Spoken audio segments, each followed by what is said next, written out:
அன்பான மாதா தொலைக்காட்சி நேயர்களுக்கு வணக்கம். இன்றைய நிகழ்ச்சியில் நம்ம ஆஸ்டியோ ஆர்த்ரைட்டிஸ் பற்றி பார்க்கலாம். பொதுவாக ஆஸ்டியோ ஆர்த்ரைட்டிஸ்னா நமக்கு தேய்வுனால வரக்கூடியது. ஆமாம் இல்லையா? இது எந்த வயதில் வரைக்கும் ஸ்டார்ட் ஆகலாம்? கண்டிப்பாக ஸ்டார்ட் ஆகும். பொதுவாக பாருங்க, இப்போ 29 இயர்ஸ் 28 இயர்ஸ்லேயே எலும்புகள் பார்த்தீங்கன்னா ஆஸ்டியோபோரோடிக் சேஞ்சஸ், எலும்புகள்லாம் பார்த்தீங்கன்னா அரிக்க ஆரம்பிக்கும். இது இன்னும் ஒரு 30+லேயே பார்த்தீங்கன்னா ஆஸ்டியோபீனியா அப்படிம்பாங்க.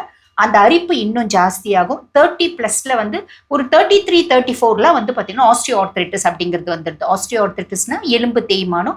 முக்கியமா இது எதில் வரும் அப்படின்னா வெயிட் பியரிங் ஜாயின்ஸ், மூட்டு வலிகள் தான் நிறைய பேருக்கு வருது. மூட்டு எலும்புகள் கால் மூட்டுகள்ல பிரதானமா வந்துடும். சரிங்களா? இப்ப இந்த ஆஸ்டியோ ஆர்த்ரைட்டிஸ் வருது அப்படின்னா இதுக்கு மெயின் ரீசன் வெயில்ல நம்ம நிறைய இல்லாதது, வெயிலே உடம்புல படாம இருக்கிறது, அதிகப்படியான வெயிட், கால்சியம் உணவுகள் கம்மியா எடுத்துக்கிறது, வெறும் கார்போஹைட்ரேட்ஸ் மட்டும் எடுத்துட்டு மைக்ரோ நியூட்ரியன்ஸ், இந்த மேக்ரோ நியூட்ரியன்ஸ் இதெல்லாம் எடுக்காம இருக்கிறது. இந்த மாதிரி நிறைய உடல் பருமனும் ஒரு முக்கிய காரணம்.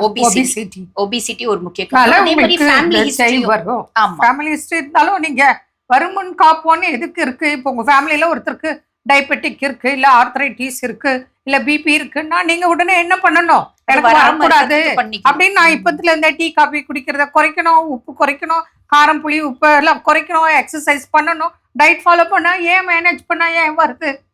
வராது. அதனால தயவு செய்து உங்க ஃபேமிலி ஹிஸ்டரி இருக்கு. அதனாலதான் நீங்க ஹாஸ்பிட்டல் போனா ஒரு ஃபார்ம் வச்சு ஃபேமிலி ஹிஸ்டரி எல்லாம் கேட்பாங்க. உங்க ஃபேமிலியில இருக்கா அப்படின்னு. இருக்குன்னு சொன்னா இப்போ நீங்க ஹாஸ்பிட்டலே போக வேண்டாம். இப்பவே நீங்க ஒவ்வொருத்தரும் வீட்டுல சிந்திங்க. உங்க அப்பா அம்மாக்கு மூட்டு வலி இருக்கா, இல்ல ஒபிசிட்டி இருக்காங்களா, இல்ல ஸ்கின் ப்ராப்ளம் இருக்கா, இல்ல டயபெட்டிக் இருக்கா, என்னன்னு யோசனை பண்ணுங்க.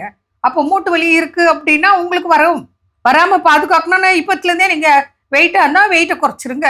இல்ல போன் வீக்கா இருக்கு அதனாலதான் வந்திருக்கு, தேய்வு இருக்கு, எலும்பு தேய்வு, தசைனார் டேமேஜ், இதெல்லாம் ஃபேமிலி ஹிஸ்டரி இருக்குன்னா நீங்க அதுக்கு உண்டான பூஸ்டர் நிறைய இருக்கு, அதை ஃபாலோ பண்ணுங்க. அப்பதான் நான் சொல்றேன், எள்ளு சாப்பிடுங்க, பைனாப்பிள் சாப்பிடுங்க, பப்பாளி சாப்பிடுங்க, காய்கறி கீரைகள் பழங்கள் அதிகமா சாப்பிடுங்க, ஃபாஸ்ட் ஃபுட் எல்லாம் கட் பண்ணுங்க. நீங்க நான்வெஜ் கூட வீட்டுல சமைச்சு சாப்பிடுங்க, ஹைஜீனிக்கா இருக்கும்.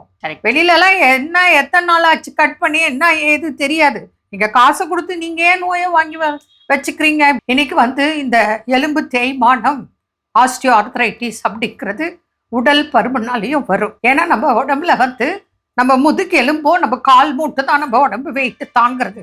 இன்னைக்கு பாருங்க, எல்லாருக்கும் லம்பார் ப்ராப்ளம், செர்விக்கல் ப்ராப்ளம், கழுத்து வலி, தோள்பட்ட வலி, இடுப்பு வலி சொல்றாங்க. அப்புறம் இந்த ஆஸ்டியோ ஆர்த்ரைட்டிஸ் மூட்டு வலி, சின்ன வயசுலயே மூட்டு வலி. முதல்ல ஒரு காலில் பாதிப்பு வரும், அது பேலன்ஸ் பண்ண நடக்கும்போது இன்னொரு கால் மூட்டுலயும் வலி வந்துடும். ஆக மொத்தம் 2 மூட்டுலயும் வலி.